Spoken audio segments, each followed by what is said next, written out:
Galicia é o segundo país do mundo con máis vellos. O primeiro, aínda que por razóns diferentes, é Mónaco, onde residen millonarios de avanzada idade de todo o planeta.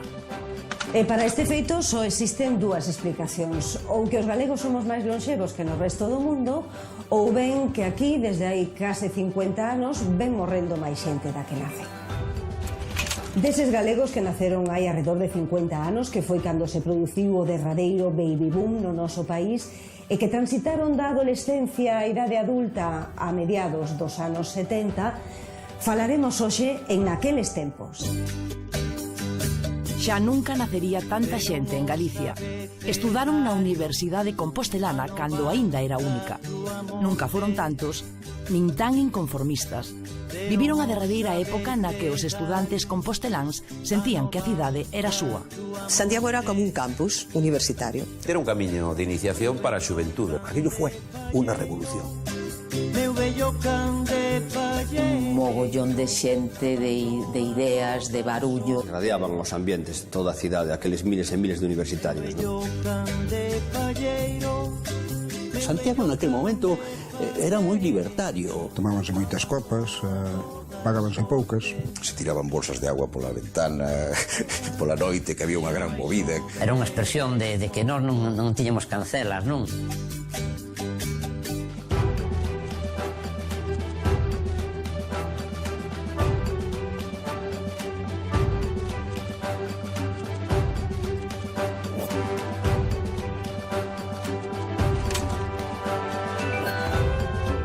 Son anos de incerteza e de espera.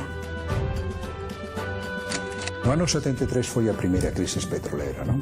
Tamén hubo uns anos importantes de paro aí, logo volveu no 78, volveron inmigrantes, se remataron os felices 50 e 60. Fomos a primeira xeración que se encontrou con uns problemas de emprego quase similares aos que hai hoxe.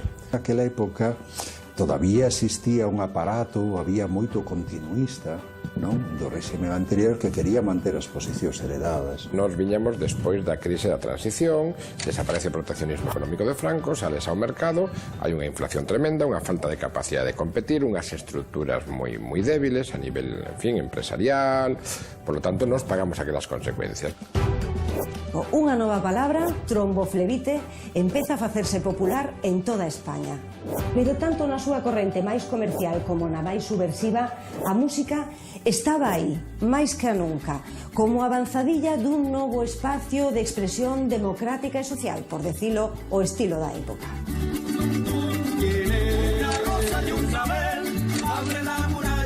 Había artistas folk, había artistas de underground, por suposto cantautores, incluso os primeiros punks aparecían naquele momento. Pensemos que estábamos nun momento donde vivíamos o posfranquismo e os primeiros anos da transición.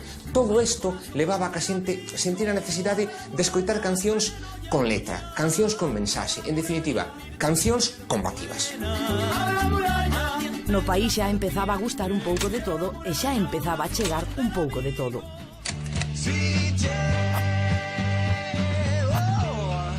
Aínda que en canto á influencia exterior, case que nadie se libraba de los del poncho. A súa estética facíase inconfundible. As súas cancións corais e combativas, e que dicir dos seus nomes? Los calchaquis, los chalchaleros, Quilapayún, Inti Illimani, Cafrune, Yupanqui. Unha sonoridade que fala por si mesma. Máis tarde virían os cubanos, os engaiolantes. Una mujer se ha perdido, conocer el delirio y el polvo. Se ha perdido esta bella locura, su breve cintura debajo de mí. Se ha perdido mi forma de amar. É claro que as cancións de Silvio Rodríguez foron para moitos mozos e mozas da época unha iniciación a algo. Non sabemos a que, pero a algo seguro que foron unha iniciación. A estes artistas latinoamericanos pasoulles un pouco como os estudiantes compostelanos que acabaron quedando en Santiago despois de acabar a carreira. Santiago es una ciudad que entierra historia. E había dous mundos totalmente diferenciados, que era o mundo dos estudiantes e a cidade. Me da dolor de cabeza. Ninguén éramos de Santiago, todo o mundo era de fora. Entón todo o mundo tiña pisitos, as residencias, casas, entón andábamos sempre movéndonos, non? Santiago era como un campus universitario. Non había non había institucións, logo non había funcionarios, e ali pues, estábamos todos os estudiantes. Por outro lado, estaba pois a xente de Santiago que o que veía non lle gustaba nada era a vida que levaban esos estudiantes, pero vivían deles. Ir a Santiago era toda unha aventura, era unha auténtica viaxe vital, porque date conta, eu vivía nun pobo, eu vivía en Tui, que agora é unha cidade, pero daquela era casi un pobo na época franquista, triste, escuro, e chegar a Santiago era, bueno, era moito. Pasaba unha cosa moi curiosa, non? Cos que vivimos en Santiago. A parte dos amigos de Santiago, tiñas os compañeiros da facultade que era xente que viña de fora. Pero claro, eses compañeiros eran durante 5 anos. Ao cabo de 5 anos desaparecía porque se marchaban de Santiago. E os de Santiago, pois tiñas que coller outra vez os novos que estaban chegando e facer outra vez amistade. Que pasaba? Que chegaba un momento que a mellor ti tiñas 35 anos e que os universitarios pois eran de 24 ou de 20. E xa costaba máis a relación. A presenza do estudiantado na cidade nunca volvería a ser tan intensa. Santiago naqueles tempos era unha festa. Eu teño un canciño que veu da marola e baila o fandango. Santiago realmente era un camiño de iniciación para a xuventude, non? Todos chegábamos ali coas mismas ganas de romper amarras, non? Había unha avidez de saber, de achegarnos a todo que tiñamos xa non só prohibido, sino descoñecido por vivir afastados de todo o mundanal ruido, non? De todo o que estaba a pasar no mundo, en Europa, en España mesmo, non? Metíaste nun coche e aparecías na mostra de Abrente en Ribadavia. Metíaste noutro coche e aparecías nun tugurio que estaba Miro Casabella en Perillo cantando unha historia de Cabanillas. Aquilo era maravilloso, porque xa había, claro, xa había todo o que viña de fora, do mundo hippie, a xente xa viaxaba, iba a Inglaterra, a Francia. Daquela íbamos a unha librería ou íbamos a ver LPs a unha tenda de música, cando non podíamos comprar, cando tiñamos 10 discos o mellor na casa. Entón a xente xa se empezaba a dar conta de que por un lado estaba reprimido, censurado, que por outro lado había aí un mundo de libertades, de pensamento e tal, que xa estaba ao alcance da xente, non? O verán do 75 está cheo de acontecementos. Franco pasa as súas derradeiras vacacións na Coruña. O Festival do Movemento Popular da Canción Galega no Pabillón do Sar é un acontecemento. E o disco en galego máis vendido da historia distribúese nas mellores tendas. Aí ven o maio de flores coberto. Esta historia con este disco sorprende porque hai americanos, hai suecos, hai suizos, daneses, cubanos. Por exemplo, Pablo e Silvio cantaban as cancións de Ben o Maio a dúo, os dous, cando viñan de xira. Para min estendendo pedírome crocas dos meus castiñeiros.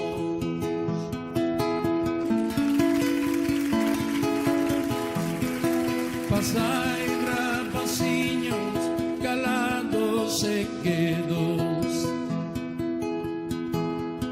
que o que polo de hoxe quedar vos non teño.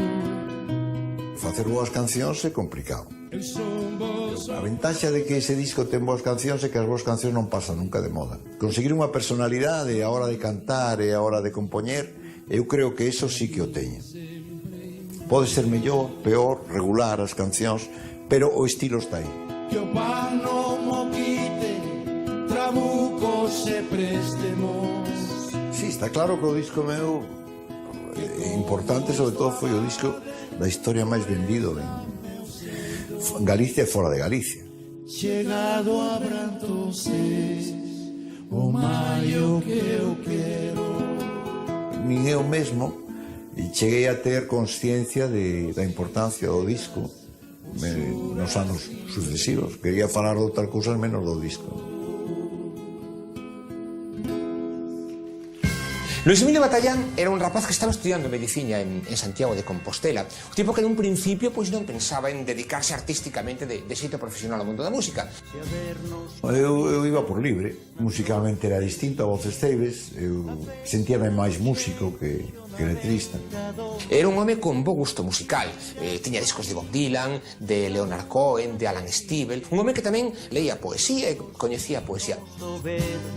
Eu creo que os poemas teñen un ritmo e unha musicalidade interna e eu realmente parece ser que teño condicións para iso, para verlle a música que ten un poema determinado. Entonces, bueno, iso é o secreto, debe ser o meu secreto do éxito, non?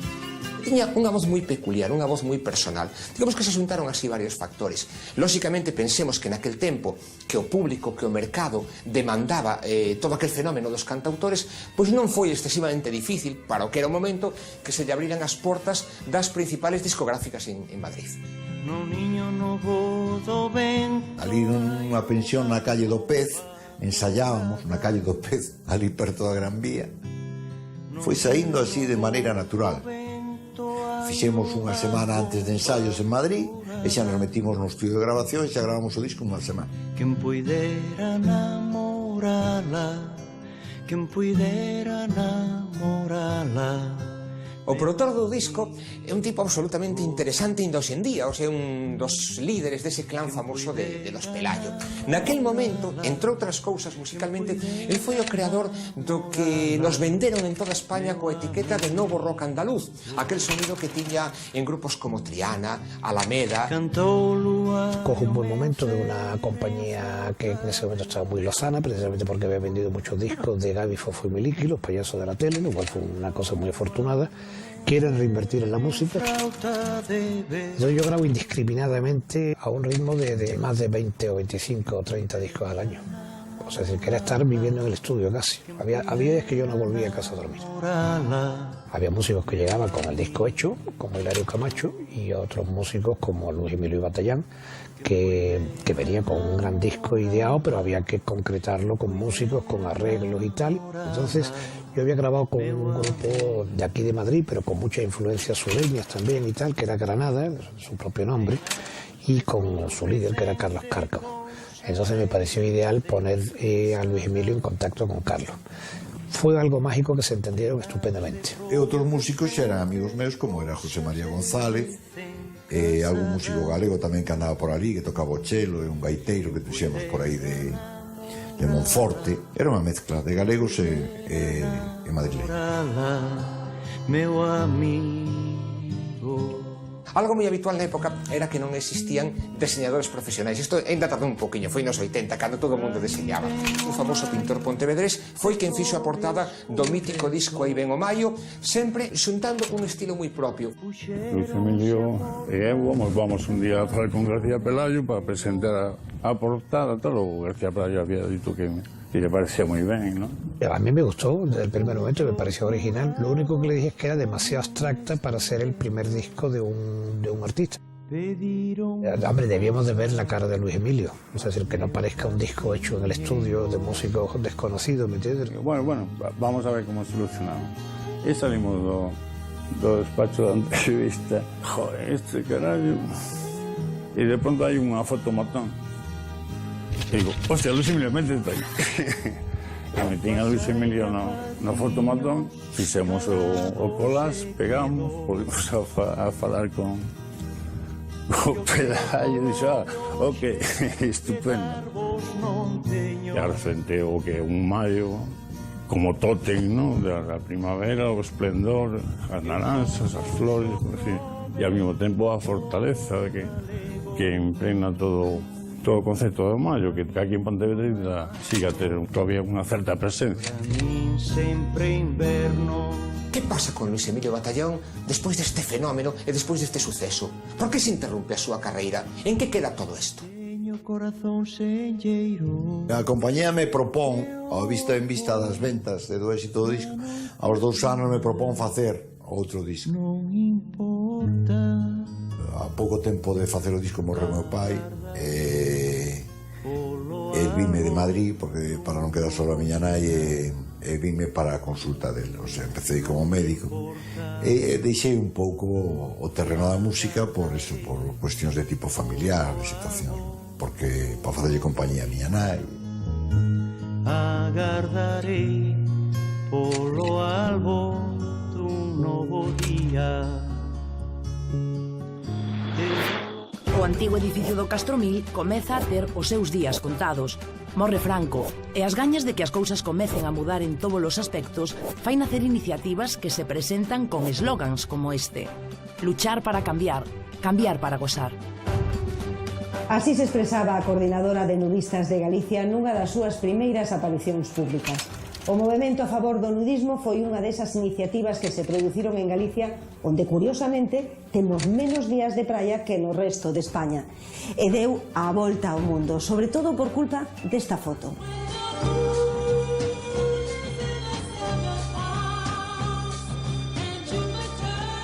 Unha foto na que unha suposta veciña de Baroña persegue os aparentemente membros da coordinadora de nudistas de Galicia.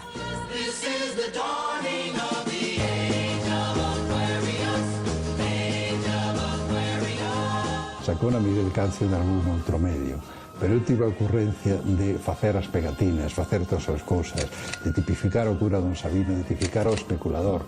Esa foto, efectivamente, tuvo repercusión e es moi gracioso, porque me dicen, en esa foto aí está Cancio, aí está Pedro Ares, esa es una foto. Yo la escogía en una revista que viene del 68, pero viene del 68 francés del 60, la gran revista Artiel, francesa. Es una foto de Checoslovaquia, de actores checoslovacos. Un poco para hacer una representación también que esto no solo pasa aquí, eso era el cuerpo, es el cuerpo del delito en muchos casos, y entonces se persigue.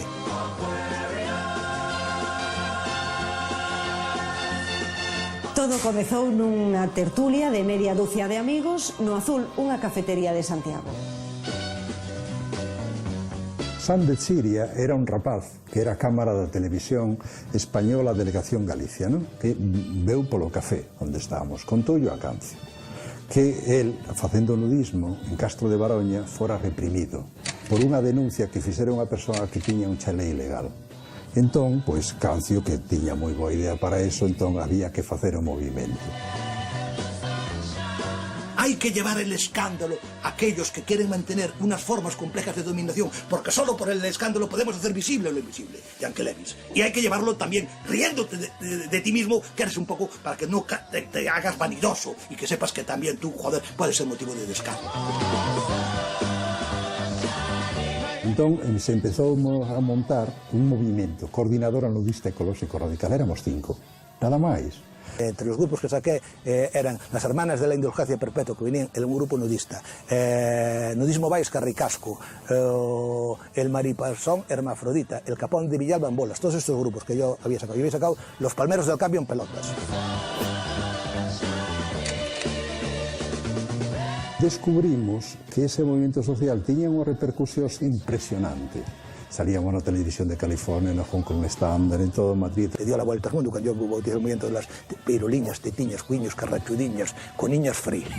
Salió hasta en el Hong Kong aquí. Vino una de la agencia Reuters, que le fui yo quería ligar yo con ella. Le fui a sellar la curota, de la agencia Reuters de Londres. Sí, el movimiento nudista. Vinieron de Alemania, me llamaron de una cadena de Playboy desde California. Ao principio tiñamos que vencer esa idea de que podían entendernos como pornógrafos, que logo nos denunciaban, querían levarnos por multas enormes, incluso amenazas de cadeas. Parece increíble, pero era verdad. Parece increíble, pero era verdad.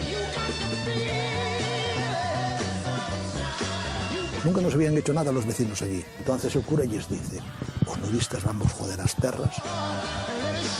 Y el cura inventa un nuevo delito, que es el delito de escándalo público a distancia, porque él desde allí, desde la parroquia de Baroña, pues ve a gente que no la ve nadie. Y era una playa de difícil acceso, y no iba contra nadie. Llevábamos allí desde el año 70. Vinieron con los perros, vinieron con las tijeras, una violencia brutal que los echaron. Fue cuando los denunciaron por escándalo público. Esta reivindicación do naturismo en Galicia ia acompañada de proclamas na liña do maio do 68 e da propia personalidade do seu principal inspirador, o sociólogo Miguel Cancio.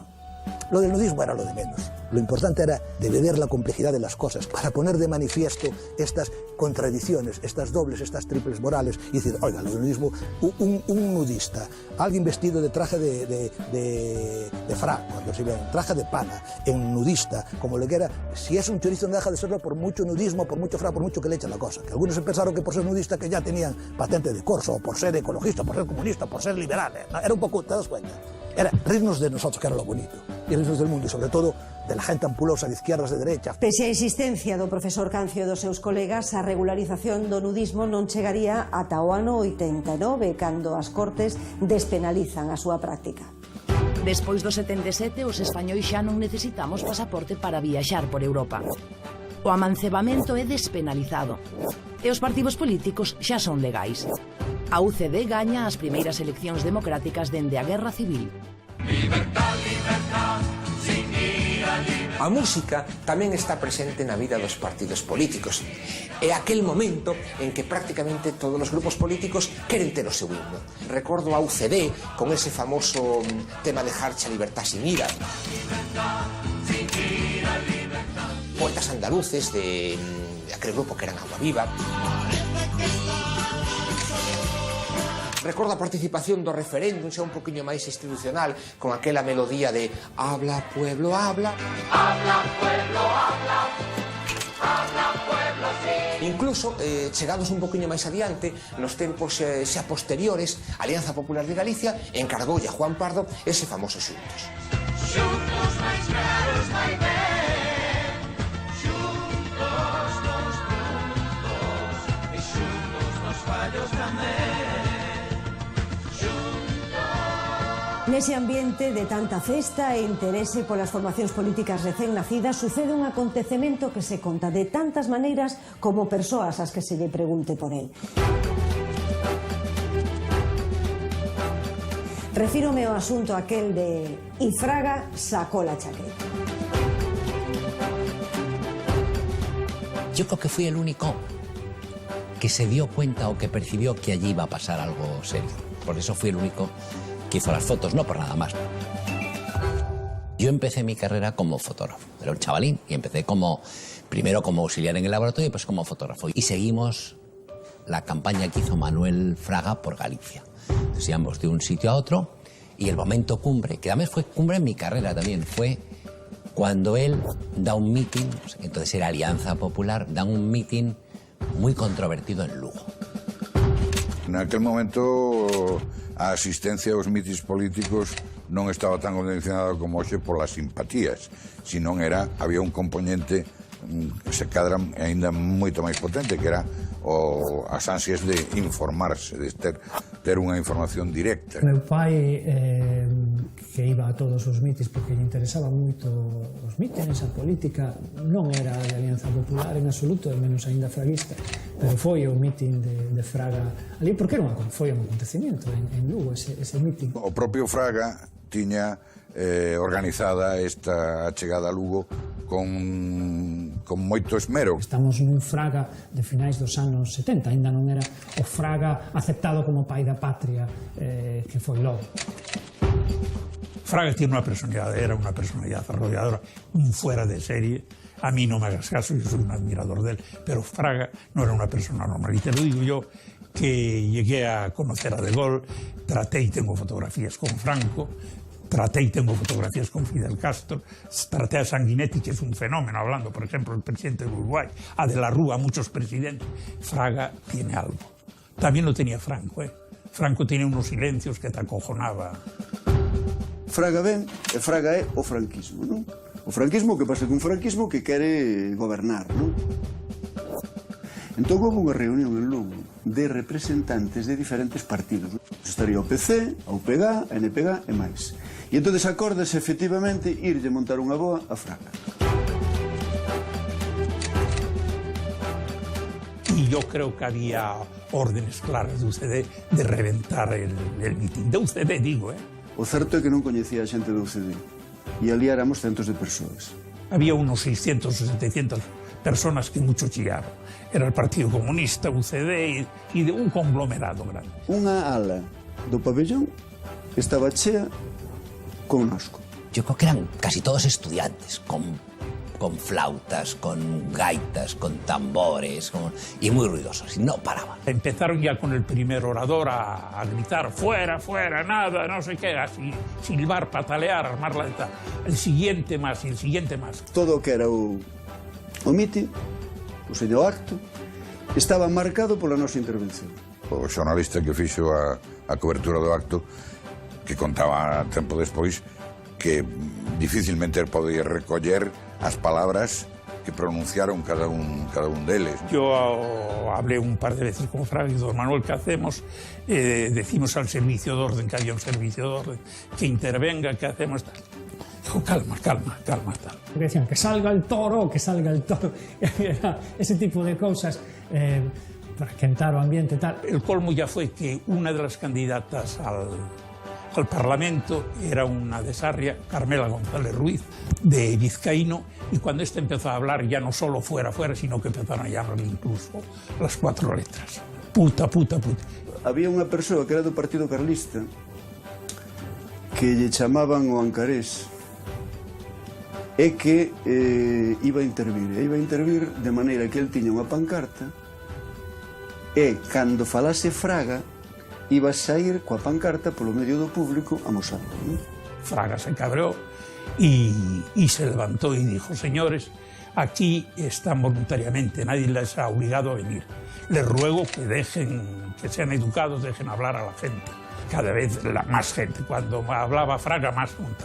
Y se lo repitió 3 veces. Dijo, mire, o se callan o si no los vamos a tener que echar. O estrado estaba aí, nos aquí, o Ancarés ali, e vese baixar el, así, de pé, baixando e berrando. E entón, naquel momento, é cando Fraga saca a chaqueta. Yo me la saqué también. Un berro de combate. ¡A por ellos! ¡A por ellos! Pues los vamos a echar. Y salimos en estampida hacia ellos. Yo ya lo que te contaba antes, era un hombre joven, fui atleta de chaval, y corrí bastante, y en las fotografías no me verás. Si ves las fotografías no me ves porque me adelanté, o sea, rojo y tal. Pues yo vine a toda velocidad con la cámara puesta, no llevaba flash ni llevaba nada. Y los 600 individuos, al ver que íbamos hacia ellos, se tiraron de cabeza, unos por las ventanas, otros por la puerta, reventaron una puerta y se escaparon. En 2 minutos quedó aquella ladera libre y pudimos continuar el mitin. Fue el efecto sorpresa. Yo me quité la chaqueta haciendo un gesto muy claro. Apenas me siguieron 10 o 12 y aquellos 600 cobardes huyeron como ratas. Fui capaz de hacer 3 fotos y había una bastante buena. Entonces fue portada a 5 columnas en Diario 16, que era mi periódico entonces, y eso es toda la historia.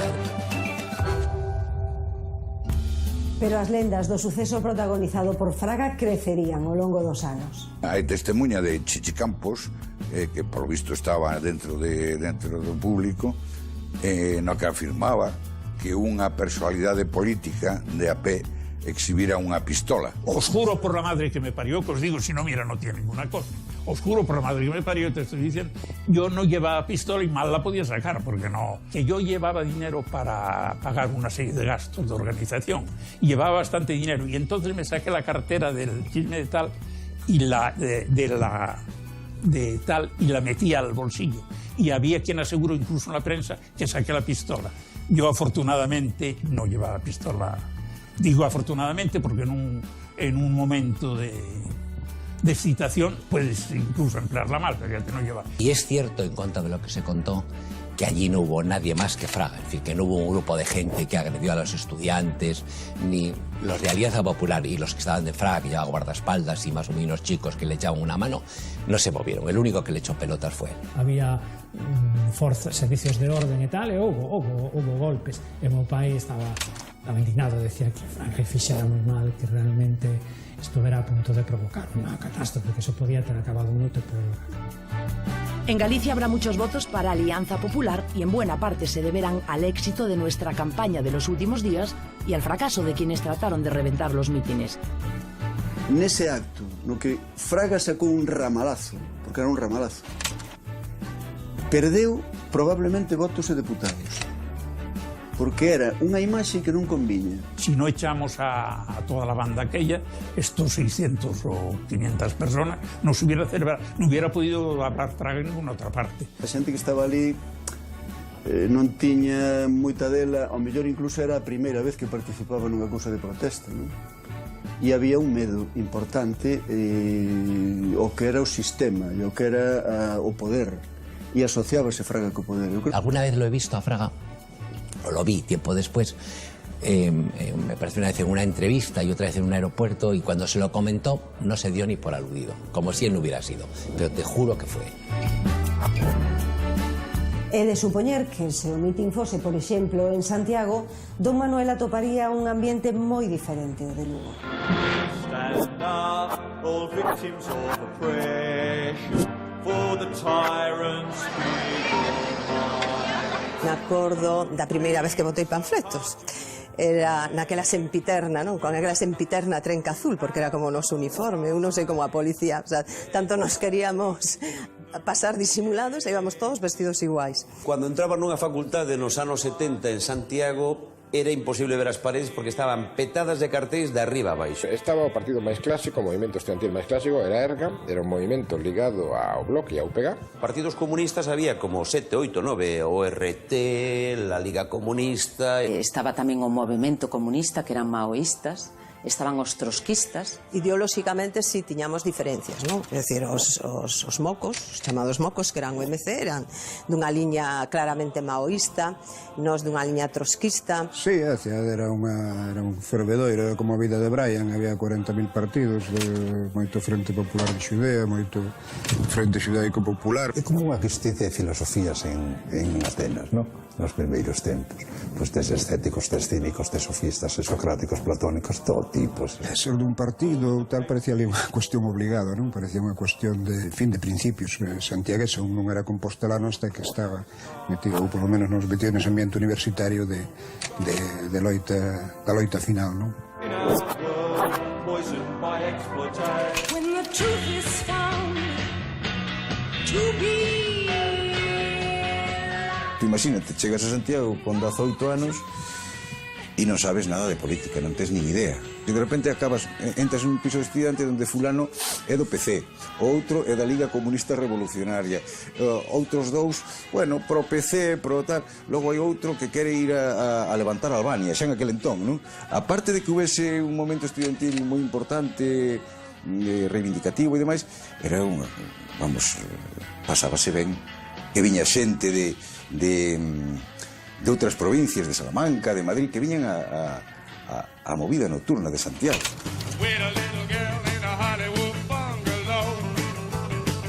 O centro da movida era Galerías Viacambre. Dali ibas a Joaquín ou a Popul, que eran as dúas discotecas, estaban xusto abaixo, detrás de Galerías. O clásico era o Joaquín, tamén chamado Quinito, que era, en fin, un pouco discoteca, onde todo mundo se atopaba. Tamén eran importantes as xuntanzas de despois de comer, por exemplo, o café. Tomar café no Azul, o Bar Azul, ese era o típico de despois de comer, e tamén era moi típico de despois de cear o derbi.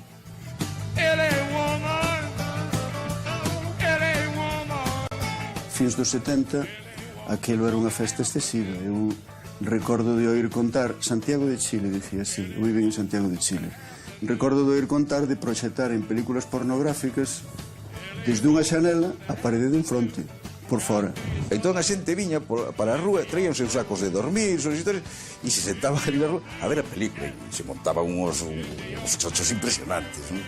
Pois outras cousas máis, bueno, cualificables de outra maneira, como tirar bolsas de auga pola xanela e o que pasara por baixo que se apartase. Hai que situarse naquela época na que por fin había liberdade, entendes?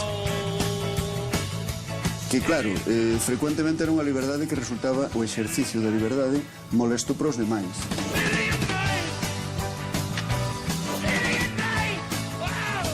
Era o momento en que naceron os famosos anarcos, os ácratas, non?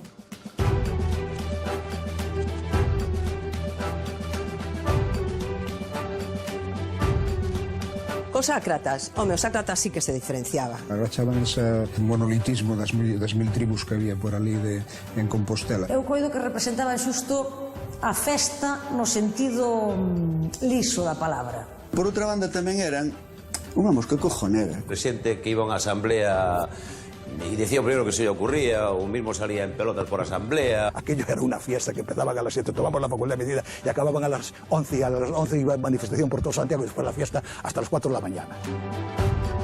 Penso, por exemplo, no Príncipe Galín con aquel bigote, aquela boina e aquela capa e aquela voz que tiña, non? Que tronaba por todas partes. Ou cando de repente tocábamos a gaita no Toural, estábamos ali cantando, bailábamos e todo eso, e chegaba Fernanda, que era unha chavala así moi espontánea e tal, se poñía todo lo que a gaita e tal, e entonces empezaba ali a danzar e tal, precioso, e ao final se despelotaba en medio de todo o mundo, e claro, chegaba a policía e dicíanos para que te quero, claro. Pero bueno, pero realmente era unha expresión de que non tiñamos cancelas, non? Ou pretendíamos non telas. Non parecían nada fáciles de aguantar, tiñan tendencia a reventar os actos públicos, cantaban, tocaban a gaita polas rúas, incluso facían aquelares filosóficos na Carballé de Santa Susana. Fixeron cousas como soltar galiñas nun acto solemne na mesmísima universidade. Proclamaron doctor honoris causa nun caso a un burro e outra vez a un cocho. Cando se inviste doctor honoris causa a Cunqueiro, a Cela e a un filólogo alemán, Pil. E claro, nos decíamos, non podemos aceptar que se venda un boato de unha universidade que fai actos decimonónicos cando é unha universidade que non ten recursos para os estudiantes con menos recursos. Yo, que oficiaba en ese momento de rector de la universidad, pues investí doctor gloriosis causa por la Universidad Ecológica Paralela y Festiva de Santiago de Compostela a Juan Jacobo Parados, que era el nombre del cerdo. Cando acabamos de elegirlo doctor honoris causa, cogimos o pobre porco, o atamos a unha plataforma e o paseamos polas rúas de Santiago con un grupo de gaiteiros detrás e o porco co togai o birrete, claro. A xente que veía pasar aquelo, como non iba a ver aquelo con simpatía? E esta xente realmente desvelaba os enganos. E ademais boicoteaba as asambleas, facía xogos. E era un componente en sí mesmo necesario, porque era un componente que cuestionaba o que había de autoritario na cultura política tamén nosa, ¿no? El mundo que yo no vi, lo pensé como cosa extraña, como arca de maravilla, ay de mi vida. Este colectivo libertario tiña entre as súas referencias intelectuais a profesores como Agustín García Calvo, promotor do movemento autodenominado Comuna Antinacionalista Zamorana. As súas conferencias arrasaban en Santiago de Compostela. Allí sonará la lluvia, junto al fuego, las noches frías. Claro, llegaba aquí aquel genio, llegaba aquí con aquella presencia, aquel hombre de teatro, aquel hombre de la palabra, aquel hombre de la filosofía, aquel hombre del discurso, de la música, de la matemática. Tiña unha audiencia multitudinaria. Cada vez que facía ali unha conferencia e tal, a xente xuntábase. Home, tamén xogaba co home, era xa un home maior, levaba unhas pintas de hippie e tal, de profesor hippie, unha cosa extraña, e, bueno, que tiña un historial detrás de antifranquista que era dos poucos que lle deu tempo a ser antifranquista e que o foi. Será posible que venga. Entonces él ponía en cuestión todos los discursos, porque le gustaba como sofista, pero al mismo tiempo como dialéctico, y tenía esa fuerza, y aquello fue una bomba. Eso es la ciencia que avanza cuestionando una hipótesis para inventar algo nuevo, también vitalmente. E como falaba de cousas que aparentemente ninguén entendía, pero que logo, bueno, pues no fondo leva razón. O sea, non sei o que dixo, pero leva razón, ¿no? Los que entendían lo que Agustín decía, bueno, ese día es como si se les hubiese abierto una luz, ¿no? Allí las palmeras echan esmeraldas, allí las crías del delfín esmeraldas paz. Allí no hay noche ni día cuando ordeñan a los... Recuerdo en una ocasión, volviendo en el autobús, que una alumna decía: Eusebio, es que según lo que acaba de decir este hombre, todo lo que nos están contando es mentira. Hasta tal punto os ponen de revés las cosas, os las ponen del revés y por tanto obligan a que cualquiera que desde abajo intente hacer algo contra ello, intente ponerlas del revés a su vez, para corregir ese revesamiento que es nativo, con el que las cosas se os dan.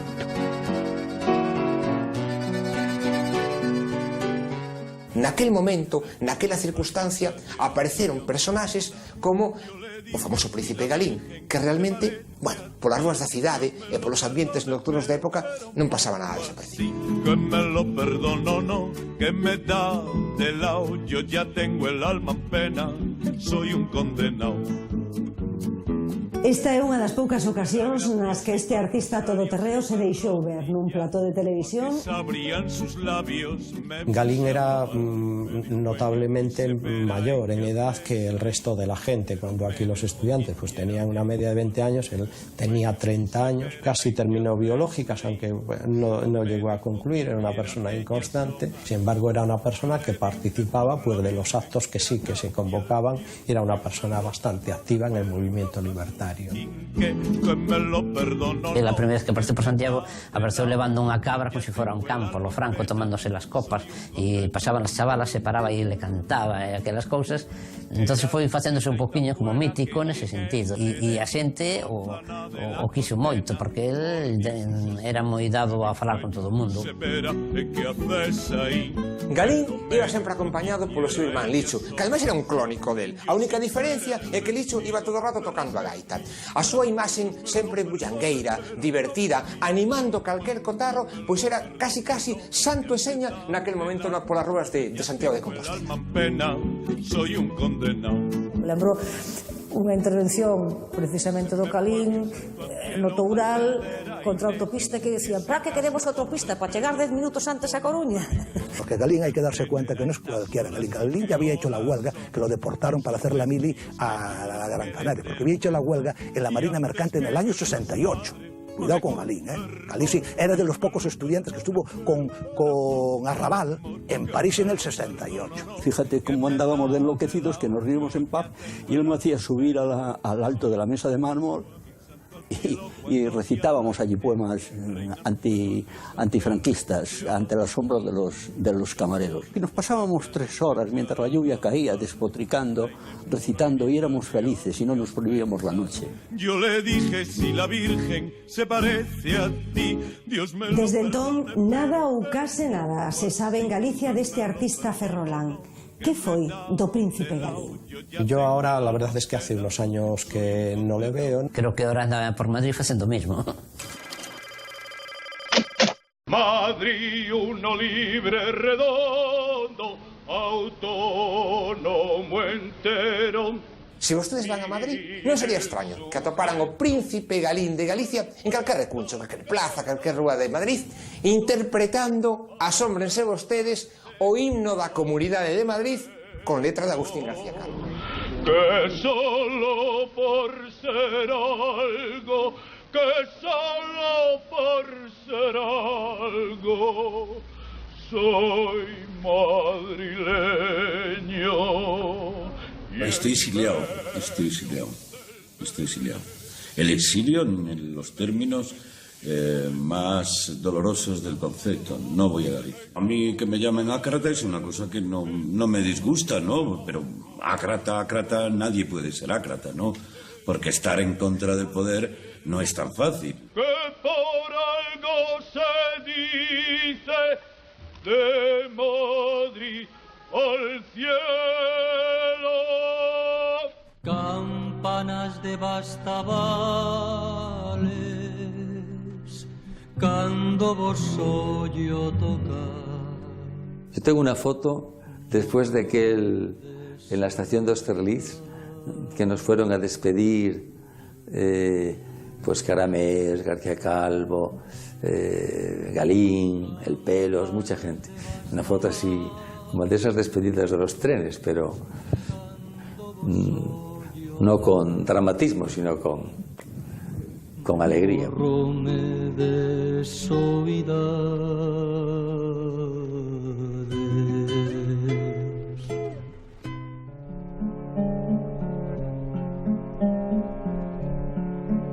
Yo recuerdo a mi padre arando la tierra con un arado romano. Yo iba delante de las vacas y él iba cantando, sembrando en el surco romano recién abierto la salmodia de su propio canto. Y mi madre cantaba. Y lo mismo cantábamos en gallego, en asturiano. Si no lo entendí, enténdelo agora. Está en casa o pai do neno que chora. Para mí ese tránsito de Bierzo a Galicia, quitando mar, que era a variable fundamental, por lo demás, a paisaxe, a choiva, os árbores, os paxaros, todo eso era máis ou menos como no Bierzo. Distinto cando fora a estudiar Valladolid. Yo leía a Rosalía en un libro de la colección Austral y para mí era estar explicándome a mí mismo, expresando lo que yo sentía. Lo mismo cuando cantaba la dulzura de como chou miudiño, misteriosa regadeira, fino orballo no champousa. Carabel de carabeles. Tardou moitísimo en gravar, porque cando grabou aquel primeiro disco, que era bilingüe, mitad galego, mitad castelán, el se levaba unha longa trayectoria en París. Despois chegou o momento aquel espléndido, cantando a Rosalía de Castro. Campanas de bastavales, cando vos ollo tocar. Porque la poesía de Rosalía es una poesía impregnada de paisaje geográfico, de paisaje natural y paisaje humano. Y todo lo que ocurre fuera le encuentra una resonancia en ella. Cando vos ollo tocar, campaniñas, campaniñas, cando vos ollo tocar. Amancio Prada sempre foi por libre. Amancio Prada tiña unha voz maravillosa, continúa conservando unha voz deliciosa e, sobre todo, é un artista que, por riba de tendencias e de modas, pois conseguiu consolidar unha carreira máis alá de aquel fenómeno puntual. Yo nunca le di una finalidad, digamos, política a lo que hacía. No, yo estaba cantando lo que sentía y cómo lo sentía y en la lengua que para mí era tan natural, por lo menos a la hora de cantar una u otra. No formaba parte de ningún grupo. En ese sentido era una voz ceibe.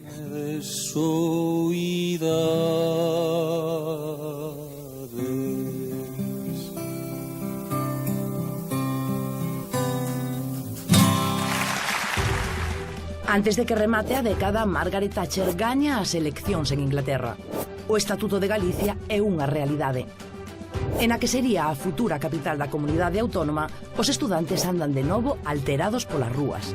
A finais dos anos 70, nin as aulas nin a propia cidade estaban en condicións de acoller a tanto estudiante. É cando o problema da vivenda se pon nun primeiro termo.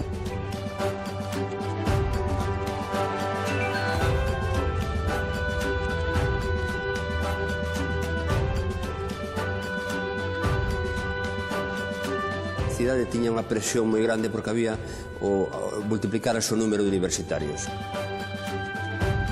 Todos alugábamos un piso ata xuño, en xuño deixábamos porque non compensaba mantelo.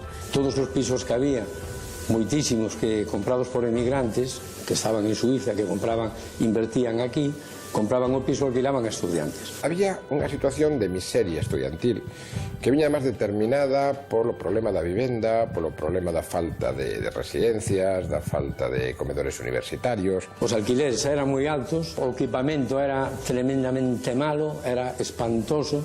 Oye, aquí había gente, amigos míos con matrícula, hijos de origen obrero, que estaban en casas en que el moho pues se ponían verdes y todo moho, y tenían agua de 2 centímetros. ¿Por qué tiene que estar cerrado el Burgo? Que podía meterse ahí a 3.000. Y hay calefacción y hay moqueta. Entonces digo, hay que dar la lucha por esto. Hay que dar por los colegios mayores para gente de menos recursos, que se puso en los estatutos. Pero hay que hacerlo de forma diferente. Liberar las energías creativas. Por exemplo, cando a xente se concentra en Santiago de Chile, na rúa Santiago de Chile, que era onde máis xente estudiantil, máis estudantes vivíamos, non? E a unha hora determinada, todo o mundo saca as cacerolas polas ventáns e comeza a tocar as cacerolas como se fixera na resposta ao golpe de Estado de Pinochet no outro Santiago de Chile.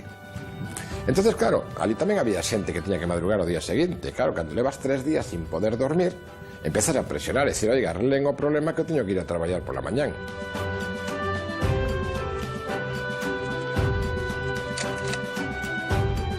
Que está pasando en Santiago, que era un momento en que non pasa nada a nivel do Estado, esta universidade estalla, e estalla con fórmulas imaginativas. Conseguimos pues, que se abriesen 1.500 plazas en el Burgo de las Naciones para estudiantes, con unos precios muy asequibles y un tercio de las plazas con beca absoluta para gente menesterosa, ¿no? Y también conseguimos que se reabriese el comedor universitario y conseguimos la gente que estábamos de inquilinos en pisos, pues yo creo que por las estimaciones que nosotros hicimos en asambleas, más o menos pues un 30% de la gente conseguimos que los caseros nos rebajasen los pisos, ¿no? E os irmáns pequenos do 68, os sácratas, os pasotas, os fillos do desarrollismo dos anos 60, do baby boom, gañarían a súa primeira batalla. Teño corazón senlleiro. Despois, faríanse maiores. Xa nada sería igual de divertido. Non hubo un espacio público de libertad tan grande como entre os anos 75 morte de Franco e os anos 80. Somos unha xeración pinzada. Chegamos moi tarde aos movimentos do 68 e chegamos moi cedo ao movimento que cambiou España nos anos 80. Houbo moitos soños que se viñeron abaixo, efectivamente. E entre eles, pois, os nosos. Pero foron realmente uns anos que nos configuraron a todas as persoas que os atravesamos. Son o que me fixo eses primeiros anos, non, da universidade. Tampouco hubo maestros, pensadores e realizados que nos deran absolutas recetas e aprendimos como todo o mundo a golpes. Entón, esos anos 70 son anos de creatividade, años tamén de golpes. Non importa, agardarei polo albo dun novo día. Lai, la, la, la, la.